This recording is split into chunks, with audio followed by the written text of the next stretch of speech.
Zix-Chlor adjusted his tentacles nervously as he floated into the classroom. Today was going to be interesting. For the first time in the Galactic Federation's history, a human, a bona fide Deathworlder, was joining the advanced combat training course at the prestigious Intergalactic Academy of Peacekeeping. As the lead instructor, Zix-Chlor had seen it all, or so he thought. He'd trained the fiercest Zerblaxian warriors, the most cunning QWERTY strategists, and even a Flufflepuff. Don't let the name fool you, those things are vicious when they're hangry, but a human.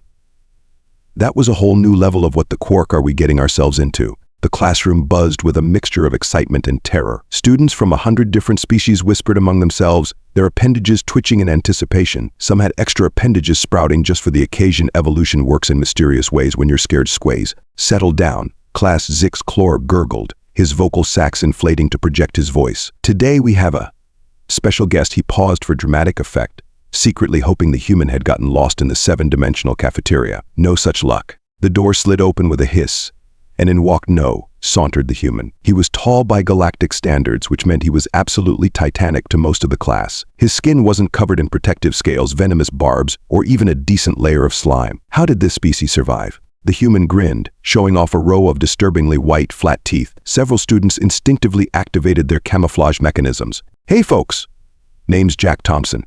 Nice to meet ya." The human's voice boomed through the room, causing a sensitive sound receptor alien in the back to faint dramatically. Zix-Chlor cleared his throat equivalent. "Yes, well, welcome, Mr. Thompson. We're honored to have a representative from Earth join our esteemed." "Call me Jack," the human interrupted, still grinning like he'd just won the galactic lottery. "Mr. Thompson's my dad, and last I checked, he wasn't the one who signed up for ass-kicking 101. A collective gasp rippled through the classroom. Did this Deathworlder just make a joke about the most grueling, soul-crushing, tentacle-twisting combat course in the known universe? Zix-Chlor's color-shifting skin betrayed his shock, cycling through a rainbow of confused pastels. "I see. Well, Jack, perhaps you'd like to introduce yourself to the class. Tell us about your combat experience on your homeworld." Jack shrugged, a motion that sent several nearby aliens ducking for cover. "Not much to tell, really.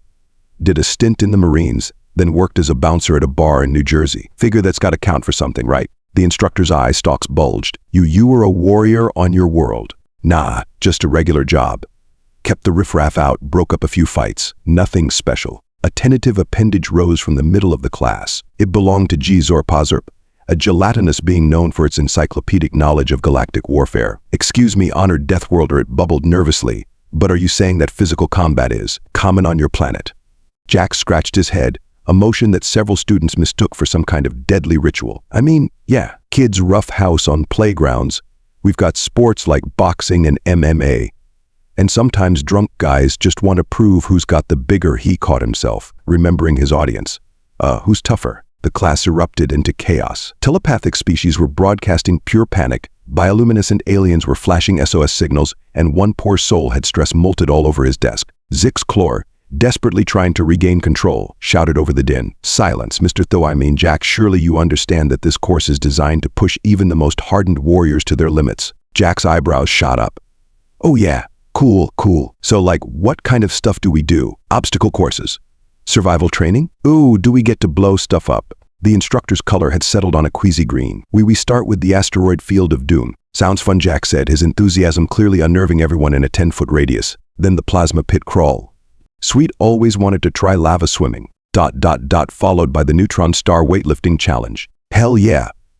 Gonna get swollen 0G. With each deadly trial Zix-Chlor listed, Jack's excitement grew, and the class's terror intensified. By the time the instructor mentioned the Supernova surfing final exam, 3 students had requested immediate transfer to the underwater basket weaving department. "All right, class," Zix-Chlor said, his voice shaking only slightly. "Let's begin with a simple warm-up. Everyone, please proceed to the gravity crush chamber for some light calisthenics." The students filed out, eyeing Jack warily as they passed. The human fell in line, whistling a jaunty tune that sounded suspiciously like Another One Bites the Dust. As they entered the chamber, a massive room with gravity plates that could simulate everything from 0G to the crushing force of a gas giant, Zix-Chlor allowed himself a small, smug smile. This would show the cocky human what real galactic combat training was all about. "We'll start at 3G, the instructor announced. "This is roughly 3 times the gravity of an average habitable planet. Please perform basic movement exercises until you can no longer teach," Jack interrupted, jogging in place. "I think your gravity doohickey's broken. This feels pretty normal to me." Zix-Chlor's smug smile evaporated faster than water on a desert planet. What? That's impossible. Computer, confirm gravity level. A pleasant AI voice responded, current gravity level is 3.02 standard Gs. Jack said, now doing jumping jacks. Guess Earth's just built different. This is like what we'd feel on a good leg day at the gym. The rest of the class, meanwhile, was plastered to the floor, their various appendages quivering with the effort to remain upright. Pazorp had flattened into a pancake, oozing slowly towards the exit. Perhaps Zixclor's voice cracked. He cleared his throat and tried again. Perhaps we should increase the difficulty. Computer, set gravity to 10 G. The change was immediate. The floor groaned under the intense gravitational pull. Most of the students were now completely immobile, their bodies compressed into the unyielding metal beneath them. Zixclor himself was straining to keep his eye stalks from collapsing into his head. And Jack? Jack was doing push-ups. 1, 2, 3. The human counted off, his voice only slightly strained. Come on, guys. No pain, no gain, am I right? A muffled scream came from somewhere in the pile of flattened aliens. Okay, Jack chuckled, standing up with only a minor grunt of effort. Maybe we should dial it back a notch. Don't want anyone to pull a tentacle or rupture a slime gland on the first day. Zixclor, his pride as bruised as his compressed body, managed to gasp out, computer, restore, normal, gravity. As the crushing force lifted, the class collectively groaned in relief. Several students immediately engaged their species equivalent of vomiting, filling the air with a symphony of retching sounds and exotic odors. Jack, meanwhile, was stretching casually. So what's next? That was a nice warm-up, but when do we get to the real stuff? Zixclor stared at the human, his mind reeling. This was supposed to be the most grueling challenge in the known galaxy, and this Deathworlder was treating it like a light jog in the park. He had to regain control of the situation to prove that the Intergalactic Academy's training was no joke. Right, the instructor said, pulling himself together. Let's move on to the plasma pit crawl. Follow me, class. Those of you who can still move. That is. The procession to the next training area looked more like a survivor's march from some great calamity. Students limped, oozed, and in some cases were carried by their classmates. Jack brought up the rear, helpfully scooping up Pazorp, who was still too flattened to move under his own power. Here we are, Zixclor announced as they entered a vast chamber dominated by a roiling sea of superheated plasma. Floating platforms of heat-resistant material dotted the surface, creating a treacherous path across the deadly liquid. The challenge is simple: cross the pit without falling in. The plasma is hot enough to vaporize most known forms of matter instantly. He turned to Jack, hoping really to see some flicker of concern on the human's face. Instead, he found the Deathworlder grinning like a lunatic. Awesome, Jack exclaimed. It's like the floor is lava, but for real. Used to play that all the time as a kid. Zixclor's eye stalks drooped in defeat. You played games involving lava as a child. Well, not real lava, Jack clarified, much to the relief of his classmates. Just pretend. Jump from couch to chair, don't touch the floor. No, just an earth thing? All right then. The instructor sighed. Very well. Who would like to demonstrate the proper technique for? Before he could finish, Jack had already taken a running leap onto the first platform. The class watched in horror and fascination as the human bounded from one floating island to another, his movements a blend of parkour, gymnastics, and what looked suspiciously like dance moves from something called Fortnite. Woo-hoo, Jack shouted as he flipped over a particularly wide gap. This is better than that time I did the hot coal walk at Tony Robbins' seminar. The rest of the class huddled at the edge of the pit, their various sensory organs wide with disbelief. Even Zixclor found himself slack-tentacled at the display. As Jack neared the other side, a jet of plasma suddenly erupted in his path. The class held their breath, or equivalent gas exchange processes, certain they were about to witness the demise of humanity's first intergalactic student. But Jack, displaying reflexes that would make a quantum cat jealous, twisted in mid-air, narrowly avoiding the searing liquid. He landed on the final platform with a triumphant tada, and a pose that wouldn't have looked out of place in a cheesy action movie. Silence fell over the chamber, broken only by the bubbling of the plasma and the faint sound of Pazorp stress fermenting. Jack jogged back across the pit because of course he did, and rejoined his stunned classmates. So, do I get extra credit for style points? Zixclor's color-shifting skin had given up entirely, settling on a bland beige of utter bewilderment. We've never had anyone complete the course on their first try. Really, Jack looked genuinely surprised. But it's just like a big game of hopscotch. You guys do have hopscotch out here in space, right? No. Man, we gotta introduce some Earth games to the galaxy. You'd love it. The instructor, realizing he was rapidly losing control of both the class and his own sanity, decided to pull out the big guns. Right, well, since you found that so easy, perhaps we should move on to the final exam. A chorus of protesting gurgles, chirps, and psychic wails rose from the students. Now, Zixclor said, a manic gleam in his eye stalks. I'm sure if our human friend here can handle it, the rest of you will do just fine. Follow me to the Supernova simulator. As they trudged, or in Jack's case, bounced to the next challenge, The human fell in step beside Pazorp. So Jack said conversationally, "What's the deal with this supernova thing? Sounds pretty rad." Pazorp burbled nervously. It's the most terrifying experience in the known universe. You must navigate through the outer layers of an exploding star, avoiding radiation, shock waves, and gravitational anomalies. Many students don't even attempt it until their final year. Jack nodded thoughtfully. Cool. Kinda like that time I went through a car wash with the windows down. Should be fun. Pazorp, unsure whether to laugh or dissolve into a puddle of existential dread, settled for a non-committal gurgle. They arrived at a massive spherical chamber, its walls lined with technology so advanced it might as well have been magic to most of the galaxy's civilizations. In the center floated a miniature star, pulsing ominously. Zix, who had clearly reached the nothing matters anymore stage of his mental breakdown, explained the challenge with an unnerving calm. You will enter protective pods and be miniaturized to subatomic scale. Then you must navigate through the layers of the star as it goes supernova, collecting data packets along the way. Any questions? The class was oddly silent, most students having resigned themselves to their fate or entered a state of catatonic terror. Jack raised his hand. "Yeah, a quick question.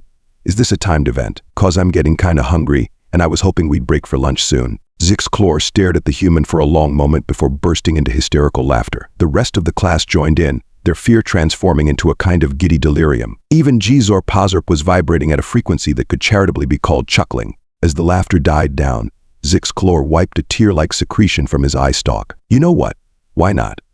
Let's see how quickly you can complete this mild exercise, shall we?" The next few minutes were a blur of activity as the students were loaded into their protective pods and shrunk down to quantum scale. They found themselves floating in the corona of the miniature star, its surface roiling with plasma flares and magnetic storms. Zix's voice boomed through their comms. What followed was perhaps the most ludicrous display of human adaptability the galaxy had ever witnessed. While most students cautiously navigated the star's outer layers, Jack barrel-rolled through solar flares, surfed on magnetic field lines, and at one point used a neutrino burst as an improvised slingshot. Woohoo! Jack's voice crackled over the comms. "This is better than that VR roller coaster I tried at Dave Buster's." The other students watched in awe as the human's pod darted and weaved through the increasingly chaotic environment. As the star began its final collapse, Jack's movements became even more erratic and impossibly more effective. Is he humming the theme from Mission Impossible? Pazorp bubbled incredulously. Indeed. Jack's off-key rendition of the iconic tune provided a surreal soundtrack to his death-defying maneuvers. As the star's core reached critical mass, the human executed a series of moves that defied both physics and common sense. Emerging from the apocalyptic explosion with all data packets collected and his pod barely scratched, the simulation ended, and the pods were returned to normal size. As the hatch to Jack's pod opened, the human stepped out, stretching casually as if he'd just finished a mildly interesting TV show. "Well, that was a hoot and a half," Jack exclaimed, grinning from ear to ear. "Do we get to do that again? Or is there like an extra credit version with black holes or something?" The rest of the class stumbled out of their pods in various states of distress. Pazorp had to be poured out of his, the gelatinous alien having liquefied from sheer terror. Zix floated in place, his tentacles limp, eye stalks unfocused, staring into the middle distance as if questioning every life choice that had led him to this moment. "You," the instructor stammered, his usual eloquence abandoned in the face of Jack's impossible feat. "How did you?" "The Zorblaxian battle meditation masters take decades to master that course." Jack shrugged, a motion that by now had half the class flinching involuntarily. "I done no teach. Just seemed like a mashup of asteroids and that old game Descent. You know, with a little bullet hell thrown in for spice. Pretty fun, actually." A small alien with far too many eyes and not nearly enough limbs hesitantly raised an appendage. "Excuse me, terrifying Deathworlder Jack, but what manner of hellscape must your homeworld be to produce beings capable of such awesomeness?" Jack supplied helpfully. Nightmarish resilience," the alien finished, shuddering. Jack chuckled, oblivious to the existential crisis he was inducing in his classmates. Earth's not so bad. I mean, sure, we've got earthquakes, volcanoes, hurricanes, and that one time I got chased by a moose in Alaska. But it's home, you know." The class collectively took a step back, their various appendages raised in defensive postures. Even Pazorp, who had mostly re-solidified, wobbled anxiously. Zix, finally snapping out of his stupor, cleared his throat equivalent. "Well, Mr. Thompson, Jack, I must say your performance today has been unprecedented." "Thanks," Jack beamed. "So what's our grade? Did I pass?" The instructor's color-shifting skin cycled through a series of confused patterns before settling on a defeated pale blue. Pass? "Jack, you've just shattered every record in the history of the Intergalactic Academy. There isn't even a grading scale for what you've accomplished. Jack's face fell slightly. Oh, so no pass. Zix's claw's eye stalks bulged in disbelief. No, you misunderstand. You haven't just passed. You've graduated. Completed the entire advanced combat training course in a single day. It's never been done before. A murmur of awe rippled through the class, punctuated by the sound of one student's stress molting again. Oh, neat, Jack said, his enthusiasm returning full force. So, what's next? You got any ultra-advanced combat training? Extreme Warfare 2.0. Ooh, how about Galactic Special Forces? The instructor's tentacles went limp. There is nothing beyond this. You've reached the pinnacle of combat training in the known universe. Jack's brow furrowed in confusion. Seriously? But we just did some calisthenics, hopscotch, and a funky VR game. When do we get to the real training? The class erupted into chaos once more. Several students began drafting formal requests to reclassify humans as a Class X hyperlethal species. Gzerp started stress fermenting again, filling the air with the scent of alien moonshine. Zix Chlor, realizing he was moments away from losing control entirely, made a snap decision. Attention, class. Due to unforeseen circumstances, today's session is hereby concluded. Please proceed to the debriefing room for mandatory psychological counseling and species-appropriate comfort snacks. As the shell-shocked students filed out, Jack approached the instructor, still looking puzzled. Hey, Teach, I didn't mean to cause any trouble. It's just, well, this all seemed pretty tame compared to some of the stuff we do back on Earth for fun. You ever heard of parkour? Or maybe ultramarathons? Zix Chlor's eye stalk swiveled to face Jack, a mixture of fear and fascination evident in his gaze. Jack, I believe we may need to reassess our understanding of your species. Perhaps you'd be willing to assist in designing some new training protocols. Jack's face lit up. Sure thing. I've got tons of ideas. Ever tried combining zero-G paintball with laser tag? Or how about underwater chess boxing? Oh, I know. We could set up an obstacle course inside an active volcano. That'd be a real challenge, right? The instructor's color drained to a pale, almost translucent shade. I think we may need to consult the Galactic Ethics Committee first, and possibly alert the Intergalactic Hazard Prevention Bureau. Ah, you're no fun, Jack pouted, but hey, if that's too much, we could always start small. How about we introduce you guys to a little Earth pastime called extreme ironing? Trust me, it's not as boring as it sounds. As Jack enthusiastically described the art of pressing clothes in ridiculously dangerous locations, Zix Chlor found himself wondering if perhaps the universe wasn't quite ready for humanity after all. One thing was certain, the next faculty meeting was going to be very, very interesting. Meanwhile, in the debriefing room, a group of shell-shocked alien students huddled together, sipping on their species-appropriate comfort beverages and trying to come to terms with what they'd witnessed. Did you see how he moved through that plasma? Whispered Quatlu, its feelers still singed from the attempt. Forget the plasma, gurgled Gzerp, who had finally stopped fermenting. He called a supernova fun. Fun. My great-great-grandfather's home star went supernova, and we're still filling out the insurance paperwork. A Zigirian with too many limbs and not enough eyes, or was it the other way around, chittered nervously. I've decided to change my major. Perhaps theoretical quantum titting would be less hazardous to my health. Good call, agreed a sentient cloud of ionized gas. I'm thinking of transferring to the School of Interpretive Ionic Dance myself. It seems safer. As the aliens commiserated, trading horror stories and career change plans, a thought began to percolate through their collective consciousness. If this was just one human, just a sample of what Earth could produce, what would happen when the rest of humanity joined the galactic community? The universe, they realized, was in for one hell of a wake-up call. Back in the training area, Jack was still chattering away to an increasingly pale Zix Chlor about the joys of free solo climbing, wingsuit flying, and something terrifyingly called volcano boarding. And then you just slide down the active volcano on a piece of plywood, Jack finished, gesticulating wildly. It's a real blast. Get it? Because volcanoes blast. No, tough crowd. Zix Chlor, who had long since surpassed his species' capacity for shock, simply nodded numbly. Yes, very amusing. Jack, I have to ask why. Why do humans engage in such extreme activities? Jack pondered this for a moment, scratching his chin thoughtfully. I dunno, Teach.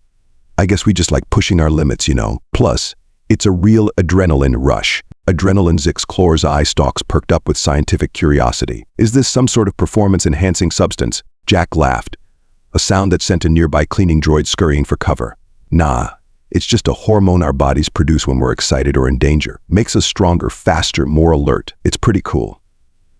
The instructor's color shifted to a pale green of dawning horror. Are you saying your bodies automatically enhance your abilities in response to threats? Yeah, pretty much, Jack nodded. It's like having a built-in turbo boost. Comes in handy when you're, say, running from a bear or trying to lift a car off someone. Zix Chlor's tentacles went limp. Great Galactic Corps. You're all combat-evolved berserkers. Aw, you say the sweetest things, Teach Jack grinned, completely missing the existential dread in the alien's voice. So, about that extreme ironing course. As Jack continued to regale the shell-shocked instructor with tales of human leisure activities, news of the day's events began to spread through the Intergalactic Academy. By dinner time, the cafeteria was abuzz with rumors, each more outlandish than the last. I heard the human drank a cup of pure antimatter for breakfast. Well, I heard he arm wrestled a black hole and won. That's nothing. My roommate's cousin's friend said the human plans to redesign the entire combat course to include something called Australian wildlife. In the faculty lounge, a hastily convened emergency meeting was underway. Professors from various departments huddled around a holo display, watching footage of Jack's performance in the Supernova simulator. It's unprecedented, muttered the head of astrophysics, her tentacles twisting into knots. He manipulated gravitational fields instinctively, without any formal training in hyperdimensional calculus. Forget the physics, growled the xenobiology professor, his scales rattling with agitation. How is his body even capable of withstanding such forces? We need to study this specimen immediately. The dean of the academy, an ancient wise being composed entirely of psionic energy, pulsed thoughtfully. Perhaps we have been too hasty in our judgment of the human species. It seems we may have much to learn from them. A chorus of alarmed squeaks, chirps, and psychic protests filled the room. Learn from them, sputtered the ethics professor, his eye stalks quivering indignantly. They're savages. Berserkers. Did you hear about their so-called sports? They voluntarily concuss each other for entertainment. The dean's energy field flickered with what might have been amusement, and yet they have achieved faster than light travel, colonized multiple worlds, and now stand poised to join the galactic community. Perhaps it is we who have been too complacent in our evolution. A thoughtful silence fell over the room, broken only by the occasional nervous bubbling of the liquid dynamics professor. Meanwhile, blissfully unaware of the paradigm shift he was causing, Jack had made his way to the cafeteria. He stood before the food synthesizer, scratching his head in confusion. Excuse me, he called out to a passing staff member, a being that looked like a cross between a jellyfish and a supercomputer. Do you guys have anything, spicy? Or maybe some good old-fashioned protein? A guy could use a burger after all that working out. The staff member's bioluminescent displays flickered in patterns of confusion and alarm. Spicy? Protein? I'm afraid I don't understand. Our nutrient pastes are perfectly calibrated to provide optimal sustenance for all known sentient species. Jack sighed, eyeing the various tubes of colorful goo with trepidation. Right, nutrient paste. Yum, say you wouldn't happen to have a grill around here, would you? And maybe some beef? I make a mean barbecue. The word barbecue echoed through the cafeteria, causing several herbivorous species to blanch and a few carnivorous ones to perk up with interest. As Jack attempted to explain the finer points of Texas-style brisket to an increasingly bewildered cafeteria staff, a small group of braver students cautiously approached him. Excuse me, terrifying Deathworlder, Jack, squeaked a diminutive alien with iridescent fur. We were wondering, what's Earth really like? Is it true that your oceans are made of acid and your air is mostly fire? Jack blinked in surprise, then burst out laughing. What? No, you've got it all wrong. Earth's great. We've got mountains, forests, beaches. Sure, there's the occasional natural disaster, but it's mostly pretty chill. The alien students exchanged skeptical glances. But how do you survive without protective exoskeletons or built-in force fields? Or without the ability to phase shift through solid matter, added another. Or without psychic deflector shields, chimed in a third. Jack shrugged, a motion that by now only caused minor flinching among his audience. I done know, guys, we just do, I guess. Hey, tell you what, why don't you all come visit Earth sometime? I'll show you around, introduce you to some real Earth cuisine. Ever had a chili dog? Or deep-fried Oreos? The alien's expressions ranged from intrigued to terrified, but there was a new emotion creeping in as well, curiosity. As Jack regaled his new friends with tales of Earth's wonders and terrors, often the same things, depending on your perspective, news of the humans' exploits continued to spread. By the end of the day, the Intergalactic Academy of Peacekeeping found itself at the center of a galactic controversy. Across the universe, beings of all shapes, sizes, and states of matter debated the implications of humanity's emergence onto the cosmic stage. Some called for immediate quarantine of the Death World and its terrifying inhabitants. Others argued for closer study, seeing potential in humanity's unique adaptability and resilience. And in a quiet corner of the Academy's garden, Zix Clor sat alone, staring up at the starry sky. He pondered the events of the day, the challenges ahead, and the strange, wonderful, terrifying species that had turned his world upside down. One thing was certain: the galaxy would never be the same again. And somewhere out there, on a little blue planet orbiting an unremarkable yellow star, billions of humans were going about their daily lives, blissfully unaware that they were about to become the most talked about species in the universe. As for Jack, he was in the Academy's workshop, cobbling together what he claimed would be the galaxy's first Weber grill. Trust me, he grinned at the nervous maintenance droids. Once you've had my famous 5-alarm chili, you'll forget all about nutrient paste. The universe held its breath, equal parts terrified and exhilarated as humanity prepared to take its first real steps into the galactic community. It was going to be one hell of a ride. Ace, the first week of Jack's stay at the Intergalactic Academy, drew to a close. The initial shock had begun to wear off. Well, mostly. There were still a few students who fainted at the sight of him, and the janitorial staff had their appendages full dealing with the constant stress molting. But progress was progress. Friday afternoon found Jack in the Academy's newly christened Extreme Training Arena, a hastily repurposed storage bay that now looked like the love child of a military obstacle course in a theme park designed by a sadistic toddler. "All right, class," Jack called out, his voice echoing off the cavernous walls. "Today we're going to try something I like to call the floor is actual lava. Don't worry, I've got a great safety record. Only lost 2 toes that one time in Hawaii." The assembled aliens, a mixture of curious students and masochistic faculty members, exchanged nervous glances. Zorpazor, who had become something of Jack's unofficial translator, burbled anxiously. "Excuse me, terrifying instructor Jack," the gelatinous being wobbled, "but I believe several of us are composed primarily of water. Won't we, evaporate?" Jack waved a hand dismissively.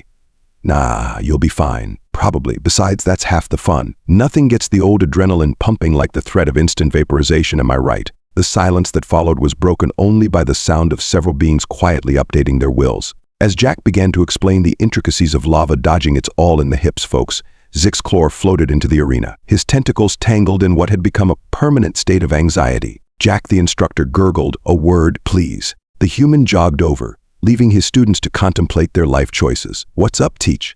Come to join the fun? I've got an extra heat-resistant suit if you're interested." Zixclor's eye stalk swiveled in what might have been an alien eye roll. "Not exactly.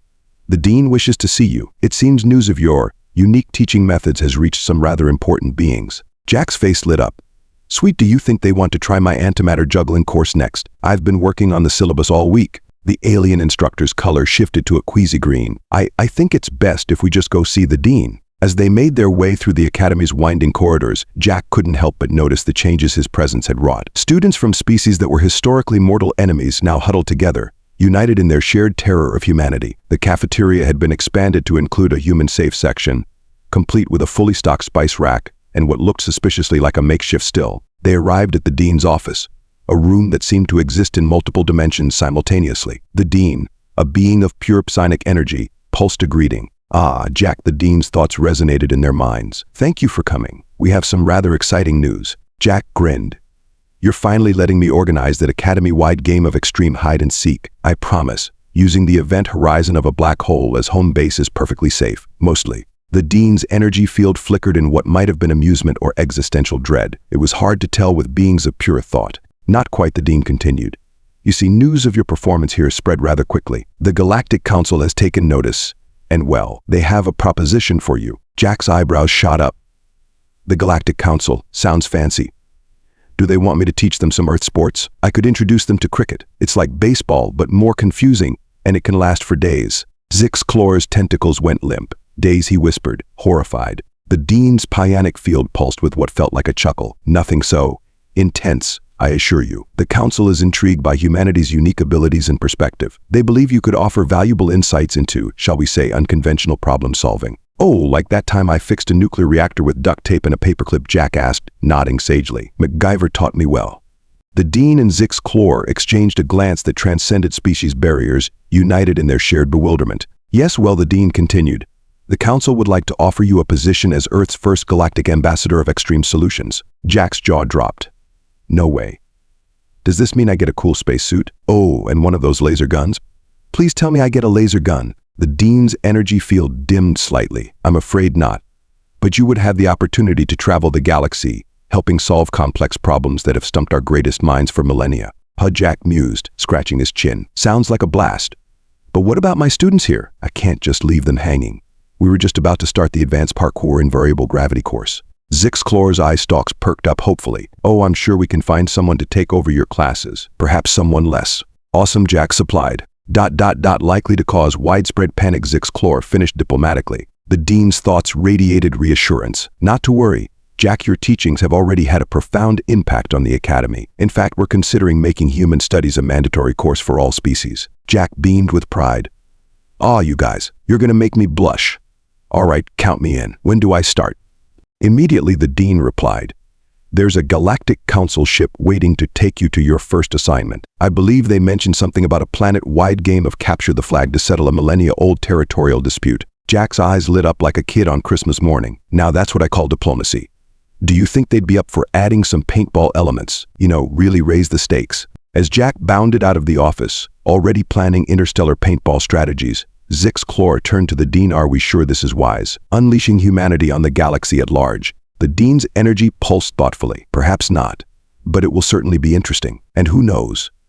Perhaps the galaxy needs a bit of human chaos to shake things up." Meanwhile, in the extreme training arena, the alien students had discovered that in the absence of their terrifying human instructor, they were capable of feats they never thought possible. Gzor Pazerp had managed to ooze his way across the lava floor in record time, while Aquatlu was experimenting with using its feelers as makeshift grappling hooks. As news of Jack's promotion spread through the academy, a mixture of relief and odd disappointment rippled through the student body. They had survived the humans' insane training methods, and in doing so, had discovered strengths they never knew they possessed. In the cafeteria, a group of students from various species raised their glasses of nutrient paste in a toast. To humanity they cheered, "May the galaxy survive their help." And somewhere out in the vast expanse of space, a Galactic Council ship streaked towards its first mission, carrying within it a force of nature disguised as a human named Jack. The universe would never be the same again. As for Earth, well, they were about to receive a very interesting communique from the Galactic Council, something about their new role. As the galaxy's official adrenaline consultants, the future was looking bright,